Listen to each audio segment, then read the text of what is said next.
ada 8 ideologi doktrin radikalisme. Ini yang harus kita benar-benar jaga. Sesuai dengan apa yang disampaikan barusan berkaitan. 1, doktrin radikalisme ini yang pertama adalah al-hakimiyah lillah, masalah tahkim,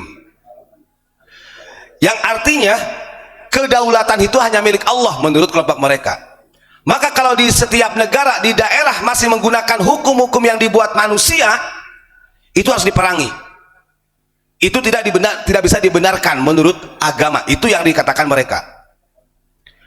Nah ini makanya saya sering katakan, kenapa ketika Sayyidina Ali tahkim dengan Muawiyah kemudian dibunuh oleh kelompok Khawarij ini, ya karena ini.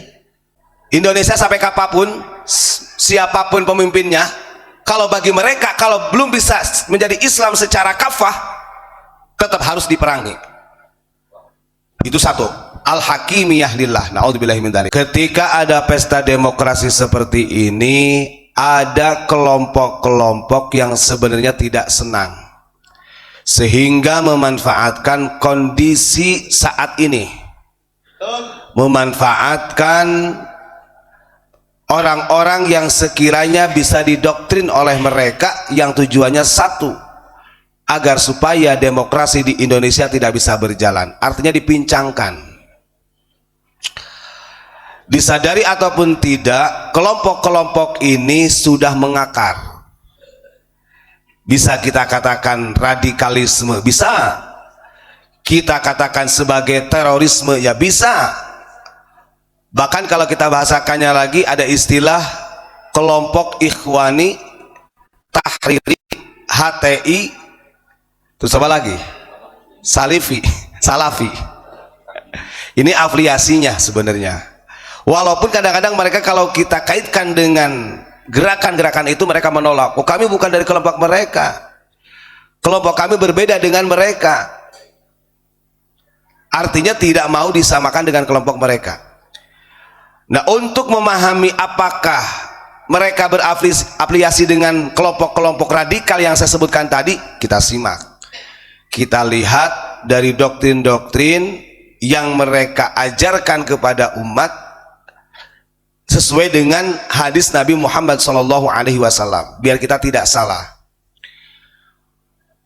Makanya pantas, apapun itu, sebaik apapun pemerintah kita, masih tetap dikafirkan. Sebaik apapun para pemerintah kita, masih tetap ditogut-togutkan. Bahkan kita seorang muslim saja, ketika berbeda ideologi dengan kelompok mereka, juga dikatakan kafir. Ini yang paling ironisnya. Kalau kita lihat di dalam kitab Sunnah Abu Dawud, kita lihat di dalam Sunnah Abu Dawud ini ada hadis Nabi yang menukil dari 3 ayat surat Al-Maidah. Ternyata memang para ahli muhaddits, para mufassir, itu juga sudah menjelaskan hadis ini kalau difahami oleh orang-orang radikal, ini akan menjadi doktrin. Nanti saya akan sampaikan poin-poin yang dijadikan doktrin mereka atau ideologi doktrin radikalismenya mereka. Kita lihat di dalam Sunnah Abu Dawud ditulis begini: wa man lam yahkum bima anzalallahu faulaika humul kafirun. 1, yang artinya barang siapa yang tidak menggunakan hukum atas ketetapan yang telah Allah turunkan, faulaika humul kafirun, maka orang tersebut dicap sebagai orang kafir. Nah, di kita itu kenapa pemerintah kita, bahkan bangsa Indonesia, negara kita ini masih dikatakan oleh kelompok mereka jahiliyah, oleh kelompok mereka masih banyak kekufuran, kezaliman, karena ayat ini yang digunakan oleh mereka, tanpa mereka ketahui bahwa asbabun nuzul ayat tersebut dijelaskan oleh Imam Abu Dawud, nuzila fil Yahudi.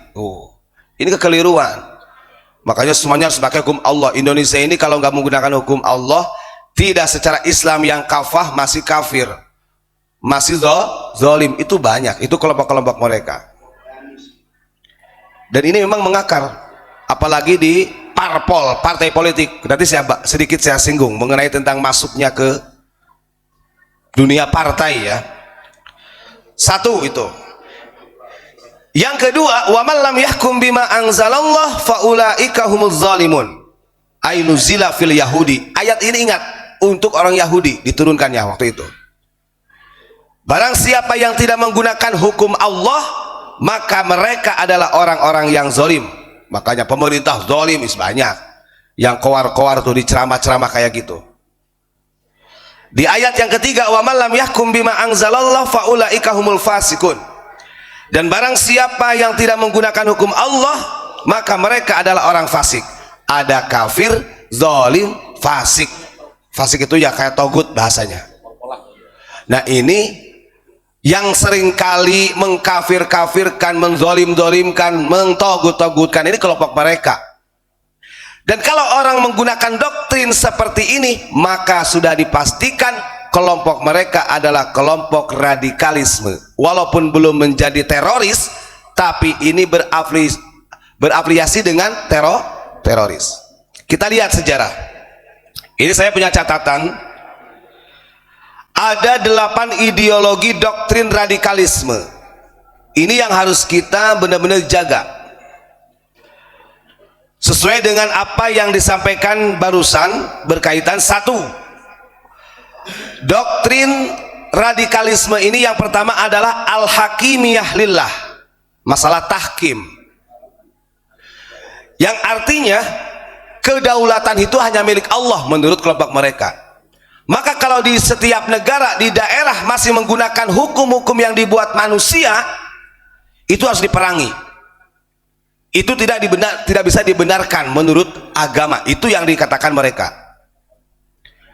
Nah ini makanya saya sering katakan, kenapa ketika Sayyidina Ali tahkim dengan Muawiyah kemudian dibunuh oleh kelompok Khawarij ini, ya karena ini.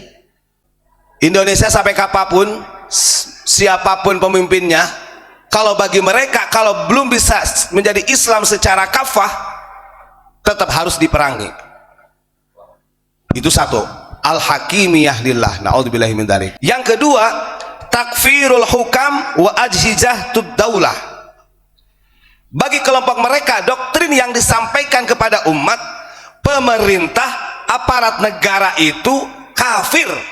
Nah itu, coba sekarang Mamalek yang sering mengatakan pemerintah kafir, togut, aparat negara, pejabat-pejabat kafir. Ini doktrin takfirul hukam, itu doktrin dari kelompok radikalisme.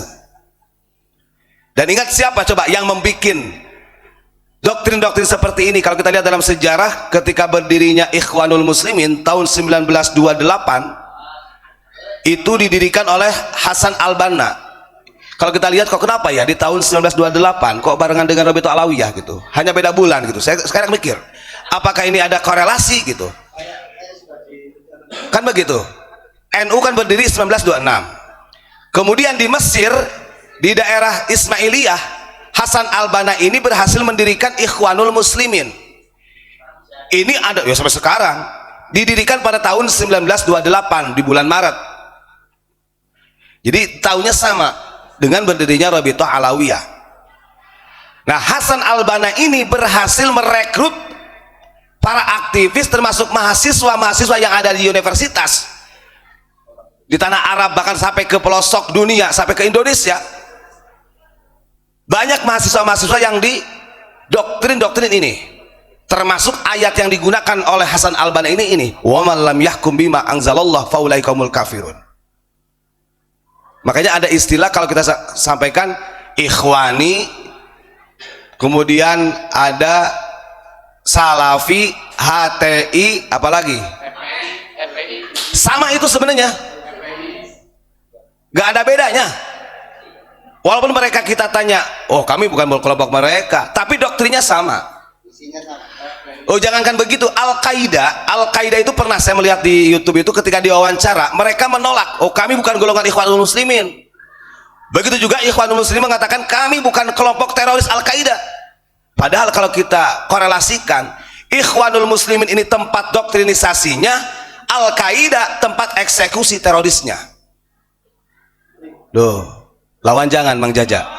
Lawan. Dan ini pemahaman ini TNI Polri harus betul-betul paham. Kadang-kadang ngapunten, orang-orang yang seperti ini yang paham-paham radikal ini juga sudah masuk di instansi pemerintah. Doktrin radikalisme yang dibentuk oleh Ikhwanul Muslimin yang sebagai eksekutornya adalah Al-Qaeda, kemudian bertransformasi menjadi ISIS, menjadi HTI, menjadi Salafi, FPI, afiliasi lah, PKS parpolnya. Loh, yang mendirikan PKS itu dia alumni Ikhwanul Muslimin. Pendirinya PKS itu adalah jebolan dari Ikhwanul Muslimin.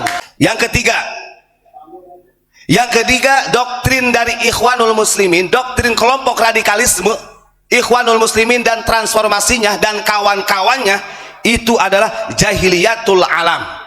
Menganggap dunia ini masih jahiliyah, artinya kembali kepada jahiliyah. Itu catatannya tadi. Contoh, mereka ada kelompok mereka di Indonesia. Kalau di Indonesia masih tidak menggunakan hukum-hukum Allah, oh berarti jahiliyah. Harus perang, Pak. Harus dilawan. Yang keempat, al-wala wal barro. Doktrin mereka ada fanatik, diharuskan untuk membela kelompok mereka, dan kelompok-kelompok selain kelompok mereka yang berbeda harus diperangi. Ini udah kelihatan. Pokoknya umat ini didoktrin, mahasiswa didoktrin, santri-santri didoktrin, pokoknya kamu harus membela kelompokku, bahasanya begitu. Kalau kelompok yang lain itu musuh bagi mereka. Karena dalam bendera logonya Ikhwanul Muslimin itu kan ada 2 pedang, di bawahnya Aiddu, yang artinya siap untuk berperang. Ini udah mengakar ke Indonesia. Yang kelima, darul harbi wal kufri. Menganggap setiap negara yang menggunakan sistem pemerintah demokrasi seperti kita itu tempat perang. Wajib perang, wajib diperangi. Terjadi pengoboman, bom Bali dan lain sebagainya. Lah itu. Kemudian yang keenam, al jihad fisabilillah. Yang selalu menggembar-gemborkan jihad fisabilillah, ini adalah di antara doktrin radikalisme yang dibentuk oleh Ikhwanul Muslimin. Walaupun kita mungkin bisa jadi yang mendoktrinnya Ikhwanul Muslimin belum tentu mau dia bom bunuh diri. Yang bagian eksekutornya orang Indonesia dimanfaatkan. Bom bunuh diri. Masya Allah. Jihad, lawan pemerintah. Bahkan ada ceramahnya Habib Rizik ya, saya lihat videonya. Kita ambil alih pemerintah Indonesia, sampai kayak gitu, Pak. Maksudnya apa diambil alih itu? Kita kuasai istana. Itu kan doktrin. Umat ini harusnya paham. Kalau seperti itu bukan doktrin lagi, sudah jelas. Makar ya. Yang ketujuh, al-amru bil ma'ruf wan nahyu 'anil munkar. Doktrin mereka, jihad yang dikatakan di sini doktrinnya adalah perang. Kelompok yang berbeda dengan mereka lawan. Makanya hayya 'alal jihad, iskariman mutsyahidan. Apa artinya itu? Iskariman, hidup mulia, au mutsyahidan, atau mati syahid. Doktrin ini kalau bukan untuk perang buat apa? Berarti kan memang kita diajarkan untuk jihad atau perang secara kontak fisik. Kan bahaya. Kalimatnya iskariman mutsyahidan. Sekarang kamu doktrinnya begini. Kalau kamu di Indonesia melihat kebobrokan pemerintah, kekafiran pemerintah, zalimnya pemerintah, kalau kamu diam saja, kamu rugi. Lawan, pilih mau hidup mulia atau mati syahid. Itu doktrinnya. Makanya iskariman aumut syahidan, itu menukil dari matan hadis. Iskariman aumut syahidan ini matan hadis yang ditunjukkan ketika Rasulullah perang dengan orang-orang musyrikin, orang kafir zaman dulu. Sekarang mau perang jihad yang mana? Kan begitu. Masya Allah. Tasbih, bukan takbir. Itu ya. Yang ketujuh itu selalu menggaung-gaungkan amar ma'ruf nahil mungkar. Yang kedelapan, yang paling terakhir, doktrin yang digunakan oleh kelompok radikalisme itu adalah iqamatul khilafah. Mereka terus menerus ingin mendirikan negara khilafah yang sistem negara sesuai dengan hukum-hukum Allah, yang masyarakatnya harus Islam semua. Padahal sebenarnya menurut Badan Intelijen, iqamatul khilafah ini adalah sistem terakhir mereka, kepentingan politiknya mereka. Makanya jangan salah, kalau di Indonesia HTI dibubarkan, yang radikal dibubarkan. Kelompok yang menentang berbeda dengan Negara Kesatuan Republik Indonesia, tidak mau mengakui ideologi Pancasila, pasti dibubarkan. Siapa itu? Nah, sekarang yang dibubarkan siapa? Itu kan?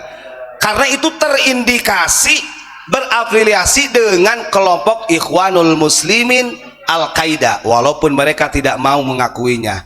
Tapi ini bertransformasi. Begitu ya.